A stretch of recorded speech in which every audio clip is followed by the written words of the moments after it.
प्रश्नावली 13.1 का छठा प्रश्न है। एक पौधा घर ग्रीन हाउस संपूर्ण रूप से शीशे की पट्टियों से आधार भी सम्मिलित है, घर के अंदर ही बनाया गया है और शीशे की पट्टियों को टेप द्वारा चिपकाकर रोका गया है।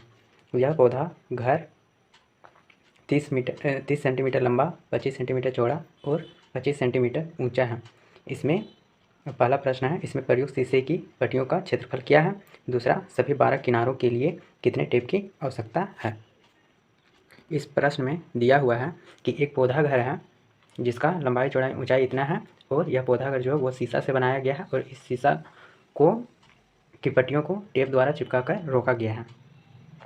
मतलब इस शीशे को जितना मतलब कि लंबाई चौड़ाई ऊंचाई वाला जितना भी शीशा लगा हुआ है सबको किससे चिपकाया गया है, वो टेप द्वारा चिपकाया गया होगा। जैसे कि शीशा से बनाया गया है तो इस ग्रीन हाउस का पहले चारों घर बनाया गया होगा, मतलब चारों दीवार बनाया गया होगा, फिर ऊपर से ढका होगा और फिर नीचे से आधार से भी हमें ढक दिया होगा। तो ये सब जो जॉइंट किया गया है चारों दीवार का और जो ऊपर में आधार का किया गया है और नीचे और ऊपर में जो छत का किया गया है और नीचे आधार का किया हुआ है, ये सब जो है वो टेप द्वारा चिपकाया गया है ये सब।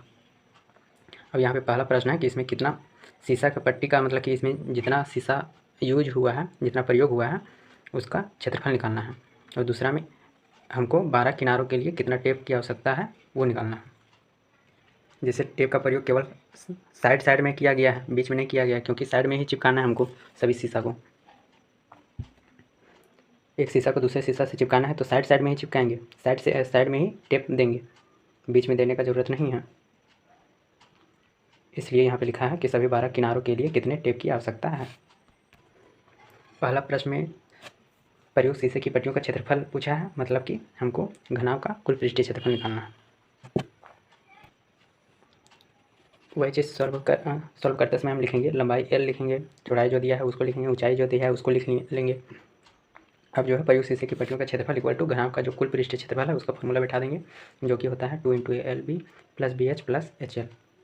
अब इसका जो मान है वो बैठा देंगे। L का मान जो है 30 है, B का मान है 25 है और H का मान भी 25 है। अब यहाँ पे कैलकुलेशन करके हम उत्तर पा सकते हैं। तब हमारा उत्तर आता है पहला का 4250 सेंटीमीटर स्क्वायर। इतना क्षेत्रफल का हमको शीशा प्रयोग होगा। अब दूसरा प्रश्न था कि सभी 12 किनारों के लिए कितने टेप की आवश्यकता है। तो इसको निकालने के लिए लिखेंगे आवश्यक टेप की लंबाई equal to 4 × L + B + H। क्योंकि हम जो टेप यूज करेंगे वो 4 वो लंबाई में यूज करेंगे, 4 चौड़ाई में यूज करेंगे और 4 ऊंचाई में यूज करेंगे। इसलिए 4 कॉमन आ जाता है और बच जाता है हमारा L + B + H। अब इसका मान बिठा देंगे, हमारा उत्तर निकल के आ जाएगा जो कि 320 सेंटीमीटर है। अब 7वां प्रश्न है, शांति स्वीट स्टॉल अपनी मिठाइयों को पैक करने के लिए गत्ते के डिब्बे बनाने का ऑर्डर दे रहा था। 2 मापों के डिब्बों की आवश्यकता थी। बड़े डिब्बों की माप 25 सेंटीमीटर × 20 सेंटीमीटर × 5 सेंटीमीटर और छोटे डिब्बों की माप 15 सेंटीमीटर × 12 सेंटीमीटर × 5 सेंटीमीटर थी। ये जो माप दिया हुआ है वो लंबाई चौड़ाई ऊंचाई है। ये लंबाई ये चौड़ाई ये ऊंचाई और इसमें ये लंबाई ये चौड़ाई और ये ऊंचाई है। फिर आगे है, सभी प्रकार की अतिव्यापकता मतलब ओवरलैप्स के लिए कुल पृष्ठीय क्षेत्रफल के 5% के बराबर अतिरिक्त गत्ता लगेगा। यदि गत्ते की लागत 4 रुपये प्रति 1000 सेंटीमीटर स्क्वायर है तो प्रत्येक के 250 डिब्बे बनाने की कितनी लागत आएगी। इस प्रश्न में बोल रहा है कि हमको 2 माप का डिब्बा बनाना है और दोनों का माप दिया हुआ है। अब जो है दोनों माप का जो डिब्बा बनाना है वो 250 बनाना है। मतलब पहला डिब्बा को भी 250 बनाना है और दूसरा डिब्बा को भी 250 बनाना है। अब हमको जितना कुल पृष्ठीय क्षेत्रफल लगेगा डिब्बा बनाने के लिए उसमें से 5% हमको अधिक गत्ता लगेगा। मतलब जितना गत्ता हमको लगेगा पूरा डिब्बा बनाने के लिए 250 इसका 250 उसका दोनों मिला के जितना गत्ता लगेगा उसमें से 5% और गत्ता लगाएगा, यही है। तब हमको और जो है हमको दिया हुआ है कि गत्ता लग रहा है तो उसका जो मूल्य है वो 1000 सेंटीमीटर स्क्वायर का 4 रुपया है। मतलब इतना गत्ता लगा 1000 सेंटीमीटर स्क्वायर तो उसका 4 रुपया लगेगा। तब जो है हमको यह डिब्बा बनाने के लिए कितना रुपया लगेगा वही पूछ रहा है इस प्रश्न में। सबसे पहले हम क्या करेंगे कि पहले हम एक डिब्बा का कुल पृष्ठीय क्षेत्रफल निकाल लेंगे पहला माप का, फिर उसको जो है 250 से गुना कर देंगे, हमारा 250 डिब्बा का कुल पृष्ठीय क्षेत्रफल आ जाएगा। फिर पहला डिब्बा का आ जाएगा, पहला डिब्बा का 250 डिब्बे का कुल पृष्ठीय क्षेत्रफल आ जाएगा। फिर दूसरा माप का डिब्बे का कुल पृष्ठीय क्षेत्रफल निकाल लेंगे और उसको 250 से गुना कर देंगे, तो हमारा दूसरा डिब्बा का 250 डिब्बे का टोटल कुल पृष्ठीय क्षेत्रफल आ जाएगा। अब जो है दोनों को जोड़ देंगे, जो 250 इस डिब्बे का क्षेत्रफल आया और 250 उस डिब्बे का क्षेत्रफल आया, उन दोनों को जोड़ देंगे। जितना हमारा टोटल आएगा उसका 5% निकालेंगे और 5% जो निकल के आएगा उसको टोटल में जोड़ देंगे, क्योंकि यहाँ पे लिखा है कि 5% जितना आएगा उससे 5% और अधिक लगेगा। तो जितना हमारा आया उसका 5% और जोड़ देना है, और वो 5% हमको टोटल से ही निकालना है। उसके बाद जितना आएगा हमारा वही होगा हमारा आवश्यक गत्ते का क्षेत्रफल, और उसको जो है फिर 4 रुपया से गुना कर देंगे, हमारा आ जाएगा उत्तर कि हमको कितना रुपया का लागत पड़ेगा। देखिए उसका सॉल्यूशन भी उसी प्रकार करना है। सबसे पहले लिखना है लंबाई चौड़ाई ऊंचाई, फिर बड़े डिब्बे का कुल पृष्ठीय क्षेत्रफल निकालना है। इसके लिए हम घनाभ का कुल पृष्ठीय क्षेत्रफल का फॉर्मूला बिठाएंगे, जो कि 2 × LB + BH + HL होता है। अब इसका मान हम बिठा देंगे, हमारा आ जाएगा बड़े डिब्बे का कुल पृष्ठीय क्षेत्रफल, जो कि एक डिब्बा का है। अब इसको 250 से गुना करेंगे, यहाँ पे अभी नहीं किया है, बाद में किए हैं। अब छोटे डिब्बे का जो माप है उसको लिखना है, लंबाई चौड़ाई ऊंचाई जितना दिया हुआ है उसको लिख लिए। फिर उसका छोटे डिब्बे का कुल पृष्ठीय क्षेत्रफल निकालना है, जो कि घनाभ का कुल पृष्ठीय क्षेत्रफल का फॉर्मूला ही लगा के उसका मान बिठा के LBH का मान बिठा के हमको कैलकुलेशन करना है। हमारा आ जाता है एक डिब्बे का क्षेत्रफल, ये छोटा डिब्बा का। फिर जो पहला डिब्बा हम निकाले हैं उसको 250 से हम गुना करेंगे। देखिए यहाँ पे किया हुआ है, पहला आया था 1450 सेंटीमीटर स्क्वायर, उसको 250 से कर दिया, हमारा 362500 सेंटीमीटर स्क्वायर आ गया। अब हम दूसरा डिब्बा का जो है उसको 250 से गुना करेंगे। दूसरे प्रकार के 250 डिब्बों का कुल पृष्ठीय क्षेत्रफल जितना आया था उसको 250 से गुना करेंगे, हमारा आएगा 157500 सेंटीमीटर स्क्वायर। अब आगे लिखेंगे डिब्बे बनाने के लिए गत्ते का क्षेत्रफल जो है वो दोनों को जोड़ देंगे। पहला डिब्बा का जो 250 आया था, 250 डिब्बों का जो पहला डिब्बा आया था उसका क्षेत्रफल, और 250 डिब्बे का दूसरा 250 डिब्बे का दूसरा डिब्बा का टोटल क्षेत्रफल, दोनों को जोड़ देंगे, हमारा आ जाएगा डिब्बे बनाने के लिए गत्ते का क्षेत्रफल 520000 सेंटीमीटर स्क्वायर। अब आगे अतिरिक्त गत्ते का क्षेत्रफल हमको लगेगा, जो कि बोला था 5%, इसी का हमको 5% निकालना है। तो 5% कैसे निकालेंगे, जिसका निकालना है उसका 5/100 कर देंगे, हमारा 5% आ जाएगा।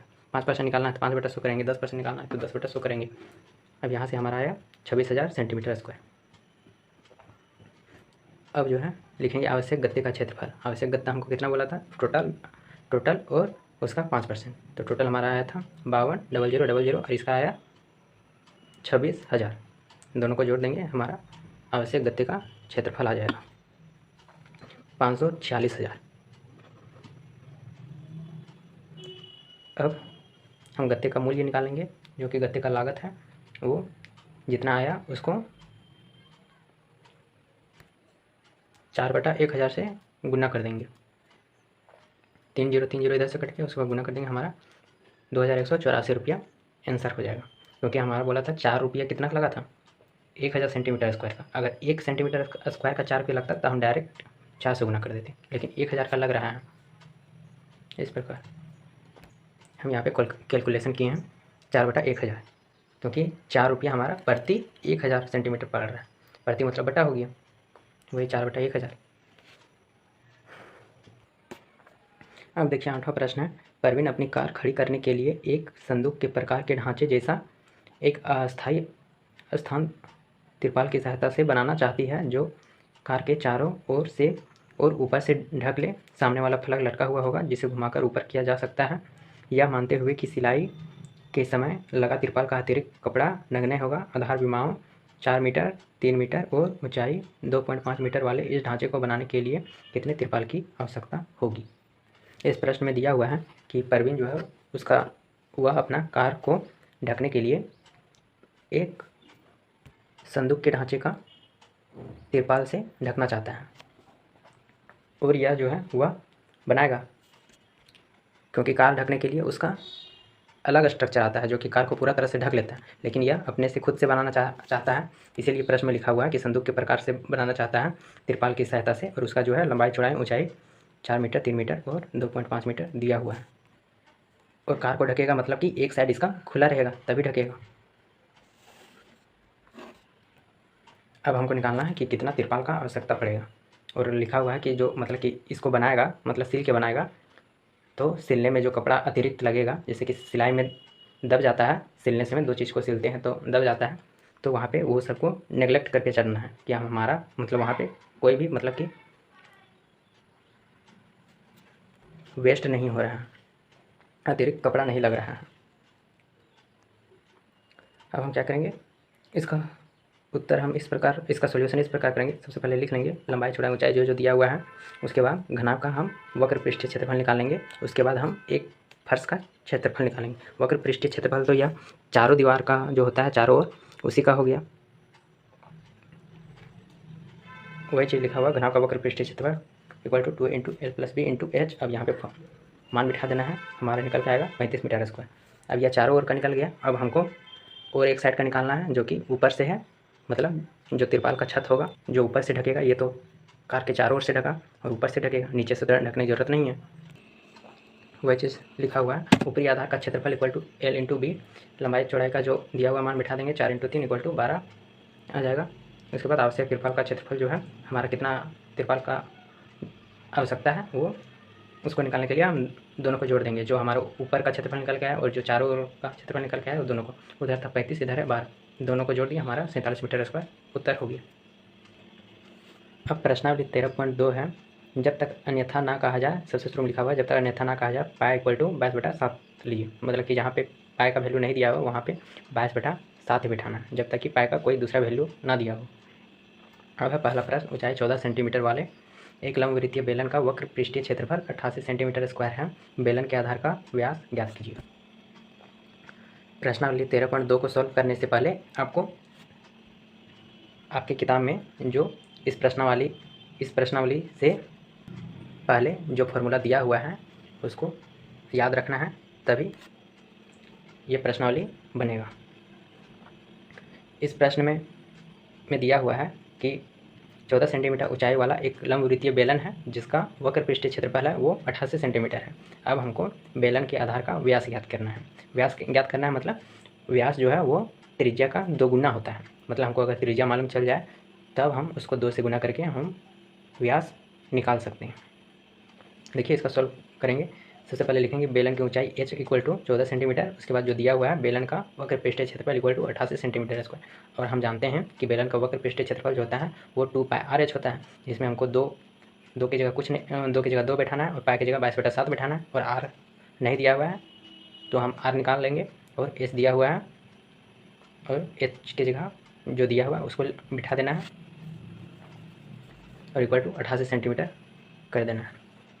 वही चीज़ किया हुआ है, 2 इंटू पाई का मान 22/7 इंटू आर को इसे छोड़ दिया गया है इंटू एच की जगह 14 सेंटीमीटर लिया गया है इक्वल टू 88 सेंटीमीटर स्क्वायर। अब 7 से 7 ये दोनों कट गया तो यहाँ पे 14 की जगह 2 आ गया, इसके बाद ऊपर में सबको मल्टीप्लाई किए तो 88 आर आ गया, फिर इक्वल टू इधर 88 सेंटीमीटर स्क्वायर। अब आर इक्वल टू हो जाएगा 88/88 इक्वल टू 1 सेंटीमीटर स्क्वायर। हमारा जो त्रिज्या है वो 1 सेंटीमीटर आ गई। अब व्यास निकालने के लिए त्रिज्या से 2 से मल्टीप्लाई कर देते हैं तो हमारा 2 इंटू 8 इक्वल टू 2 सेंटीमीटर आ गया, यही हमारा उत्तर हो जाएगा। अब दूसरा प्रश्न है, धातु की एक चादर से 1 मीटर ऊंची और 140 सेंटीमीटर व्यास के आधार वाली एक बंद बेलनाकार टंकी बनाई जानी है, इस कार्य के लिए कितने वर्ग मीटर चादर की आवश्यकता होगी। यहाँ पे देखिए 1 मीटर दिया हुआ है ऊंचा है और 140 सेंटीमीटर व्यास है, ये मीटर में है और ये सेंटीमीटर में है, तो सबसे पहले ये दोनों को मीटर में बदलेंगे, इसको मीटर में बदलेंगे, ये तो मीटर में है ही। और इस प्रश्न में और आगे बोल रहा है कि एक बंद बेलनाकार टंकी बनाना है, बेलनाकार टंकी बनाना है जो कि बंद रहेगा, मतलब कि इसमें बेलन का कुल पृष्ठीय क्षेत्रफल निकालना है। वही चीज़ है, इस कार्य के लिए कितने वर्ग मीटर चादर की आवश्यकता होगी, कितना चादर की आवश्यकता होगा, मतलब वही है कुल पृष्ठीय क्षेत्रफल निकालना है। इसको सॉल्व करेंगे। सबसे पहले लिखेंगे ऊंचाई h इक्वल टू 1 मीटर। अब जो है त्रिज्या पहले निकालेंगे, व्यास है तो त्रिज्या निकालेंगे, त्रिज्या r इक्वल टू क्या हो जाएगा, व्यास बटा 2 होता है, और व्यास है 140/2 इक्वल टू 70 सेंटीमीटर। अब 70 सेंटीमीटर को हम मीटर में कन्वर्ट करेंगे, मतलब कि 70 को 100 से भाग देंगे, हमारा मीटर में आ जाएगा। और यहाँ पे भाग देने पर हमारा आता है 0.7 मीटर। 0.7 मीटर हमारा त्रिज्या हो गया। अब हमको h और r मालूम है। अब हम बेलन का कुल पृष्ठीय क्षेत्रफल निकाल सकते हैं, जो कि होता है 2πr × r+h। इसमें हमको सब कुछ दिया हुआ है, सबका वैल्यू बिठा के हम निकालते हैं। हमारा आ जाता है 7.48 मीटर स्क्वायर, जो कि हमारा उत्तर है।